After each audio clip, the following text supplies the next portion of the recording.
क्या रहे, एग्रेसिव रहे। 40 और 41 के दौरान भयानक भयानक ये भाषण बहुत जबरदस्त देते थे सुभाष चंद्र बोस। भड़कीला भाषण देने के कारण अंग्रेजों ने इन्हें क्या कर लिया, गिरफ्तार कर लिया। बाद में उन्होंने 1941 में इन्हें छोड़ा। तब ये रसिया होते हुए इटली, रसिया, कई देशों की भ्रमण किए और कहाँ पहुँचे, जर्मनी में पहुँचे। और जर्मनी में हिटलर के पास गए मिलने के लिए, तो हिटलर को मिलने के लिए दिया गया।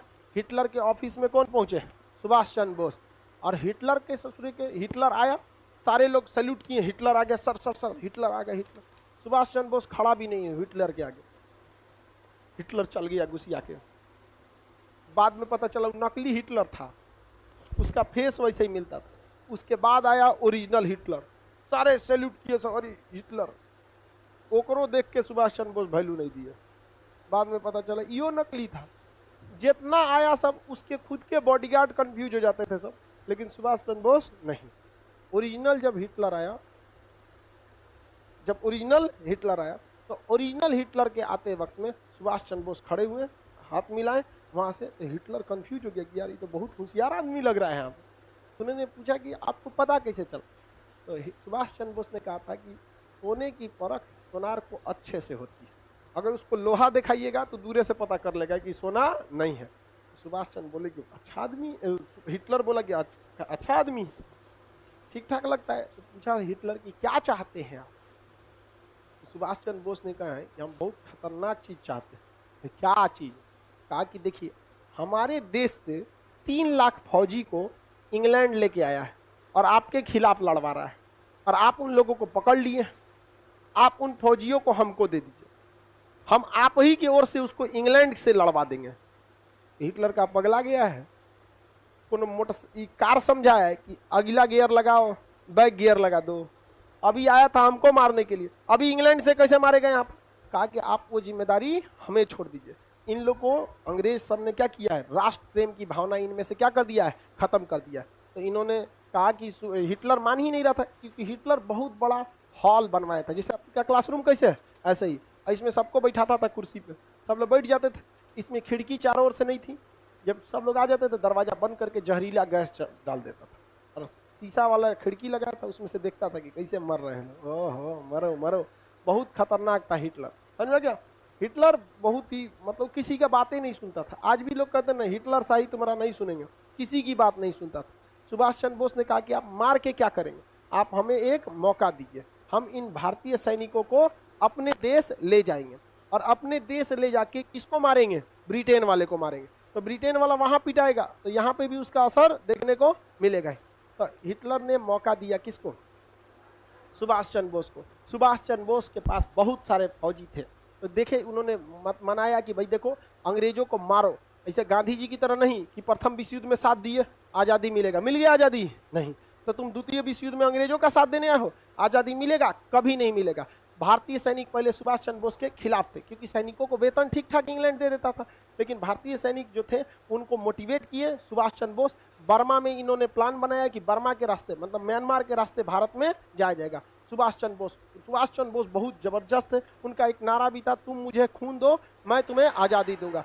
सुभाष चंद्र बोस सबको क्या किए, एकदम मोटिवेट किए सारे सैनिकों को। वह खून कहो किस मतलब का जिसमें उबाल का नाम नहीं, वह खून कहो किस मतलब का आ सके देश के काम नहीं, वह खून कहो किस मतलब का जिसमें जीवन न रवानी है, जो परवश होकर बहता है वह खून नहीं है पानी है। उस दिन लोगों ने सही सही खून की कीमत पहचानी, जिस दिन बर्मा में सुभाष ने मांगी उनसे कुर्बानी थी। बोले स्वतंत्रता की खातिर बलिदान तुम्हें करना होगा, तुम बहुत जी चुके जग में लेकिन आगे तुम्हें मरना होगा। आज़ादी के चरणों में जो जयमाल चढ़ाई जाएगी वह सुनो तुम्हारे शीशों के फूलों से गूंथी जाएगी। स्वतंत्रता का संग्राम कहीं पैसों पर खेला जाता है या शीश कटाने का सौदा नंगे सर झेला जाता है। अजान बाहों ऊंची करके बोले रक्त तुम मुझे देना, बदले में भारत की आज़ादी तुम मुझसे लेना। हो गई सभा में उथल पुथल, सीने में दिल न समाते थे, स्वर इंकलाब के नारे कोसों तक सुनाई देते थे। बोले सुभाष वह आगे आए जिसमें भारतीय खून बहता हो, वह आगे आए जो खुद को हिंदुस्तानी कहता हो, वह आगे आए जो इस पर हस्ताक्षर करता हो,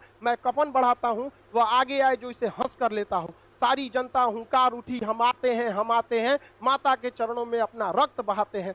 साहस से बड़े युवक उस दिन बढ़ते ही जाते थे, चाकू छुरी कटारों से वे अपना रक्त बहाते थे, फिर उस रक्त की स्याही में वे अपनी कलम डुबाते थे और आजादी के परवाने पर हस्ताक्षर करते जाते थे। उस दिन तारों ने देखा हिंदुस्तानी विश्वास नया, जब लिखा भारत के महारणवीरों ने खून से इतिहास नया। तो पूरे भारत के सैनिक जो थे, जबरदस्त सैनिकों में उछाल आया, बाप रे पूरे भारत के सैनिक उजाड़ देंगे रे इंग्लैंड को हम यहाँ। हिटलर देखा, कहा कि कौन आदमी है रे यहाँ, पूरा माहौल बदल के रख दिया यहाँ पे। सुभाष चंद्र बोस को देखकर हिटलर बहुत प्रभावित हुआ और हिटलर ने बहुत सुभाष चंद्र बोस की इज्जत किया और सुभाष चंद्र बोस को हिटलर ने नेताजी की उपाधि दिया था। सुभाष चंद्र बोस के योगदान को कोई नहीं भूल सकता। आप लोग बस एक लाइन पढ़ लेते हैं, तो मुझे खून दो मैं तुझे आजादी दूंगा।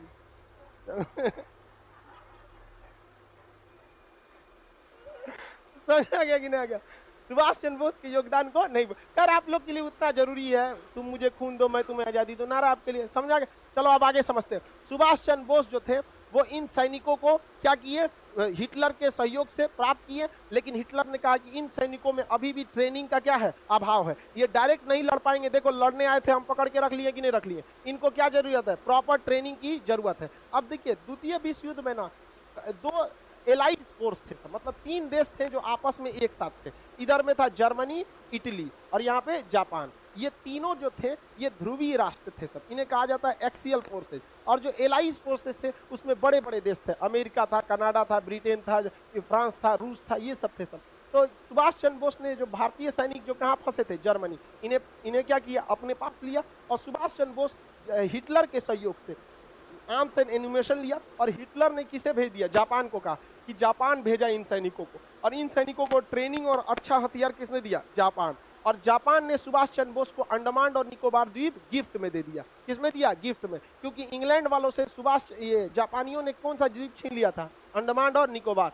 तो यहाँ पर सुभाष चंद्र बोस ने अंडमान और निकोबार द्वीप का नाम क्या रख दिया, शहीद एवं स्वराज, शहीद एवं स्वराज नाम रख दिया। और यहाँ पर सुभाष चंद्र बोस को मिला, सिंगापुर में सुभाष चंद्र बोस ने आजाद हिंद सरकार बना लिया। क्या बना लिया, आजाद हिंद सरकार। कहा कि देश गुलाम नहीं है, हमारी सरकार है, अभी हम सिंगापुर से शासन कर रहे हैं, धीरे धीरे धीरे धीरे दिल्ली पहुंचेंगे। और सुभाष चंद्र बोस ने सिंगापुर से ही ऑल इंडिया रेडियो पर बोला था, मुझे इस लड़ाई में राष्ट्रपिता महात्मा गांधी की आशीर्वाद की जरूरत है। तो बताइए महात्मा गांधी को राष्ट्रपिता किसने कहा था, सुभाष चंद्र। देखिए सुभाष चंद्र बोस और महात्मा गांधी में मतभेद नहीं था, दोनों की आइडियोलॉजी अलग थी। सुभाष चंद्र बोस 24 कैरेट गरम दल वाले और महात्मा गांधी 24 कैरेट नरम दल वाले। ये दोनों आपस में मिल नहीं सकते, लेकिन विवाद नहीं था। आप इतिहास को उस तरह से पढ़िए जिस तरह से हुआ है, ऐसे नहीं कि आप कह देंगे महात्मा गांधी उसमें झगड़ा था। अब आप ही बताओ, हम जीएस के टीचर और कोई मैथ के टीचर, हम दोनों लोग एक चीज पे कैसे जा सकते हैं भाई? उनका चीज पढ़ाने का तरीका अलग, हमारा अलग है, दोनों अलग अलग होंगे कि नहीं, लेकिन अल्टीमेट काम क्या है, आप लोग का रिजल्ट दिलाना। अगर हम जीएस, हम या इंडिया का कोई भी जीएस का टीचर, उसका जीएस में योगदान है, जो भी मैथ के टीचर उनका मैथ में योगदान है, रीजनिंग में योगदान है। आपको तो जरूरत दोनों की है, ऐसा थोड़ी है कि आप जीएस पढ़ लेंगे मैथ नहीं पढ़ पाएंगे तो आपका रिजल्ट हो जाएगा। आपको तो बैलेंस लेके चलना है। वो अलग बात है कि बीपीएससी, यूपीएससी या दरोगा, रेलवे, इस सब में जीएस का वेटेज ज्यादा है, लेकिन ओवरऑल आपको तो लेके सबको चलना है।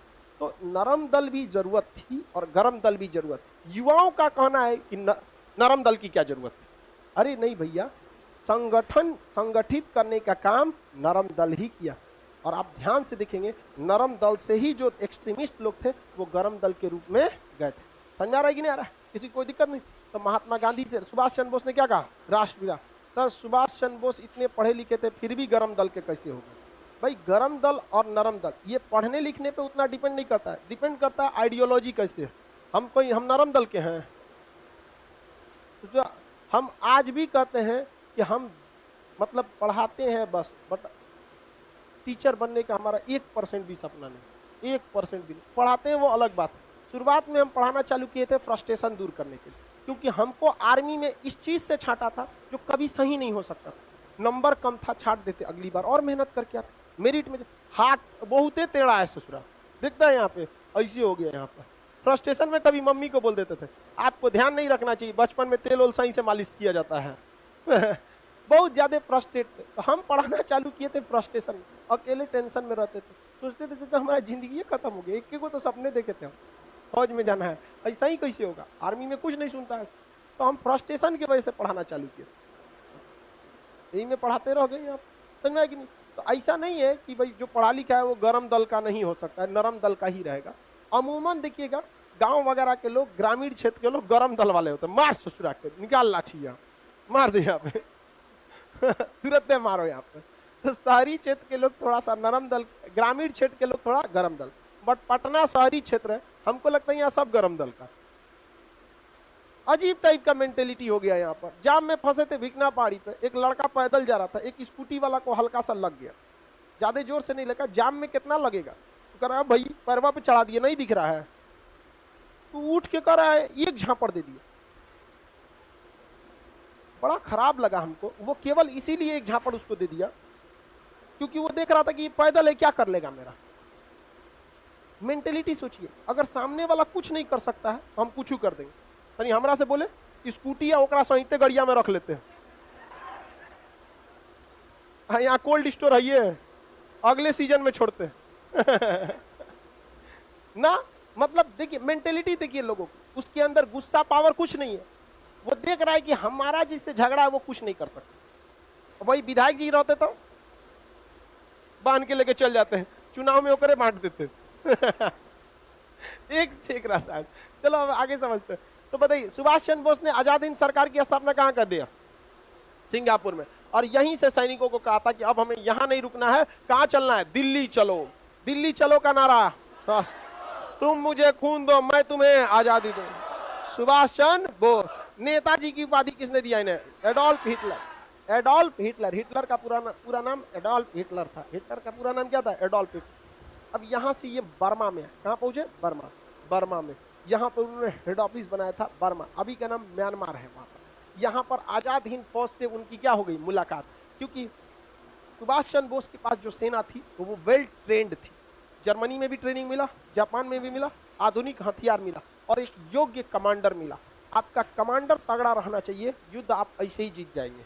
अगर कमांडर डरपोक मिल गया, युद्ध कभी नहीं जीत पाएंगे। वहाँ पर चाइना और भारत के बीच जो गलवान घाटी हो रही है, तो भारत अभी भी वहाँ अपना पंजाब रेजिमेंट का 11 कोर को तैनात किया हुआ है। अभी भी 2 साल 1.5 साल हो गया, अभी भी वहाँ हमारे ही कमांडर वही हैं। और चाइना ने अपने कमांडर को 7 बार बदल चुका, 7 बार बदल चुका, सोच सकते हैं। इसलिए हम गर्व है हमें हिंदुस्तानी सेना पे। आज भी वो डटे हुए। बिहार रेजिमेंट वाला मारा था सब ये तो और मनबड़ होता है, दौड़ा दिया वहां पर। इनके कमांडर कहते रह गए, अरे एग्रीमेंट है हम लोग का 1996, हम हथियार नहीं चला सकते। बिहारी बोला था कौन मार गोली चला रहा है, लाठिए बहुत हो लो है। एक ट्रेनिंग तो हम लोग को बचपने से है मार लाठी मार दी। बताइए, जिस देश का कमांडर बदला जाएगा उस देश का सेना का मनोबल गिरेगा कि नहीं गिरेगा? खत्म हो जाएगा। और वो सब टिक नहीं पाता, ऐसा ना खाना पे भी बोला जाता। अमेरिकन सेनापति ने कहा था कि सेना कितना लड़ेगी ये डिपेंड करता है उसके पेट में कितना अनाज है। तो भारतीय सेना का खाना जो है ना, या इंडियन खाना बहुत ठोस होता है। चाइनीज वाला चाउमीन का उस तरह हम लोग का यहीं अटक जाएगा। चाउमीन खत्म होने के बाद पता चलता है कि नहीं अब पेट में पहुंचा है, तब तक तो हम लोग ऐसा फेगस में अटका रहता है। चाउमीन खा के लड़ाई करेंगे। यहाँ बिहार वाला है, लिट्टी खा के जाएगा, चना भिगा के ले जाएगा, मार तो तो सुभाष चंद्र बोस के पास एक अच्छी फौज थी कि नहीं थी? सुभाष चंद्र बोस के पास एक योग्य सेना थी, और सुभाष चंद्र बोस में नो डाउट एक योग्य सेनापति थे। हालांकि वो खामखा में IAS की नौकरी में गए थे, उनको भी सेना में जाना चाहिए, लेकिन वो भी सेना में नहीं जा पाए। कोई बात नहीं, लेकिन सेना में सर्व करने का मौका मिला कि नहीं? कहीं सचुरा मार हो जाए तो हम लोग घुस जाते हो, बाढ़ में जाओ, हाथ टेढ़ टाड़े, कोई दिक्कत नहीं। आप तो दीजिएगा ना निपटा, हमरा देता तो हम कब के तिब्बत में घुस जाते तो बाढ़ में जो है। तो सुभाष चंद्र बोस के सामने एक समस्या यहाँ आई कि बर्मा में पहले से भारत के सैनिक थे सब। उस समय एक फौज थी जिसका नाम था आजाद हिंद फौज। आजाद हिंद फौज, देखिए आजाद हिंद सरकार ने गठित किए थे सुभाष चंद्र बोस। आजाद हिंद फौज, कैप्टन मोहन सिंह एक कैप्टन थे, कैप्टन मोहन सिंह। कैप्टन मोहन सिंह ने आइडिया दिया कि क्यों ना हम भारतीयों के लिए एक फौज बनाएं। तो ये किसने आइडिया दिया? कैप्टन मोहन सिंह। और ये जिम्मेदारी दी गई रास बिहारी बोस को। किसे दी गई? रास बिहारी बोस। रास बिहारी बोस ने इसका गठन किया, लेकिन उस समय तक रास बिहारी की बोस 70 से ज्यादा उम्र के हो गए थे। अभी बताइए, सेना का कमांडर 70 से ज्यादा उम्र का, सेना में मनोबल रहेगा? सेना में एकदम भयानक गरजने वाला होना चाहिए, वहां पर बॉर्डर पे एकदम गरजने वाला सेनापति चाहिए। दरिया तेरी खैर नहीं, बूंदों ने बगावत कर दी है, नादा न समझ इनको, लहरों ने बगावत कर दी है। हम परवाने हैं, मौत समा मरने का है खौफ का, रे तलवार तुझे झुकना होगा, गर्दन ने बगावत कर दी है। खतरनाक होना चाहिए एकदम सेनापति, मार करा दे सजुरा, जो मरलो रहे दोनों हथियार उठा लेके मारे सजा यहाँ पर। एकदम सेनापति का मतलब क्या होना चाहिए? एकदम खूंखार, चंडाल, एकदम तनिको मोह माया नहीं, लाश पे बैठ के ससुरा खाना खा ले और करे जेब चेक करे कुछ बचल है का एकरा में। ऐसा सेनापति एकदम क्रूर होना चाहिए, काट डाले वहां पर।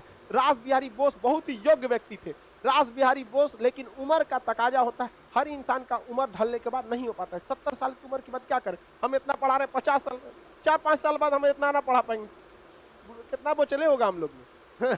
तो बुढ़ापा में इंसान नहीं हो पाता। तो सेना ने कहा कि अब हमें यह कमांड किसको दे देना चाहिए? सुभाष चंद्र बोस को। तो बताइए, सेना का कमांड, आजाद हिंद फौज के कमांड किसने संभाल लिया? सुभाष चंद्र बोस। इन्होंने संभाला था 1942 में। कब संभाला था? 1942। क्या 1942 में आजाद हिंद फौज बनी थी? नहीं, बहुत पहले बन गई थी, छीट-फूट थी इधर उधर यहाँ पर। अब इन्होंने क्या किया? आजाद हिंद फौज बनाया और इन्होंने कई ब्रिगेड बनाया। लक्ष्मी ब्रिगेड बना दिया, महिलाओं का क्या बना दिया? Lakshmi brigade, Subhash brigade, Gandhi brigade, Nehru brigade, पूरा सेना का गठन बना दिया, भयानक। और सेना का एकदम जबरदस्त इनके पास क्या था?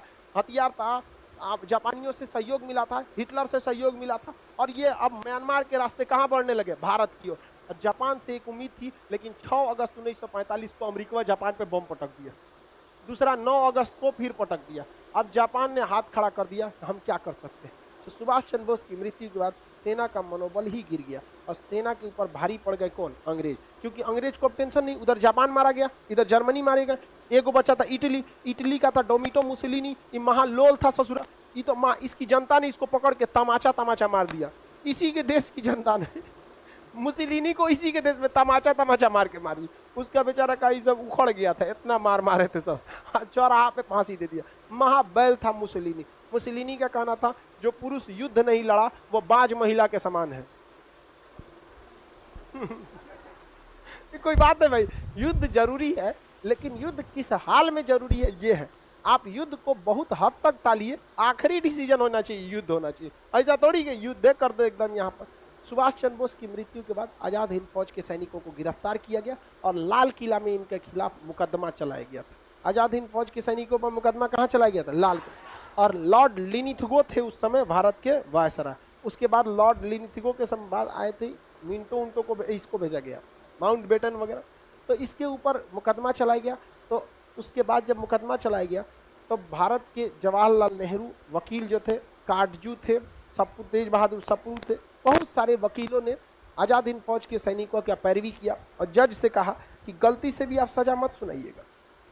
याद है मंगल पांडे? हाँ, एगो को सुनाए थे मंगल पांडे को, बाकी 1857 का क्रांति किया था ना। अभी माहौल सही नहीं है जज साहब, आप इनकी सजा को माफ कर दीजिए वरना फिर बवाल कर देगा सब इस सैनिक सब। तो जज ने कहा, माफ करने की शक्ति हमारे पास नहीं है, राष्ट्रपति को होती है। उस समय राष्ट्रपति के पद पर वायसराय हुआ करता था, तो वायसराय ने इनकी सजा को क्या कर दिया? माफ कर दिया। अगर द्वितीय विश्व युद्ध नहीं होता तो हम लोग 1947 में आज़ाद नहीं हो, ये वास्तविकता है। द्वितीय विश्व युद्ध नहीं होता तो हम 47 में तो आज़ाद नहीं होते, 55 में होते, 51 में होते, लेकिन 47 में तो किसी कीमत पे आज़ाद नहीं होता। क्योंकि देखिए ना, ऐसा कौन सी घटना लगा जिसने अंग्रेजों को ज्यादा नुकसान पहुंचाया? द्वितीय विश्व। बाकी भारत छोड़ो आंदोलन केवल इसीलिए हुआ था कि अंग्रेज द्वितीय विश्व युद्ध में बिजी थे। रियलिटी देखिए, टाइमिंग नहीं देख रहे हैं। क्रिप्स प्रस्ताव आया, भाई बहुत मजबूरी है, गांधी जी उसको कमरा में ले गए, बहुत जरूरी है क्या फौज की, ताकि गांधी जी आप ही बचा सकते। प्रथम विश्व युद्ध में आप ही सैनिकों को भेजे थे, हम लोग आपको सार्जेंट बोले थे, बहुत जरूरत है, दिक्कत हो गया है। गांधी जी का यही तो हम जानना चाहते, जाओ हम भेजेंगे। गया बेचारा क्रिप्स हुआ, भारत छोड़ो आंदोलन, कहा कि बहुत कमीना आदमी है।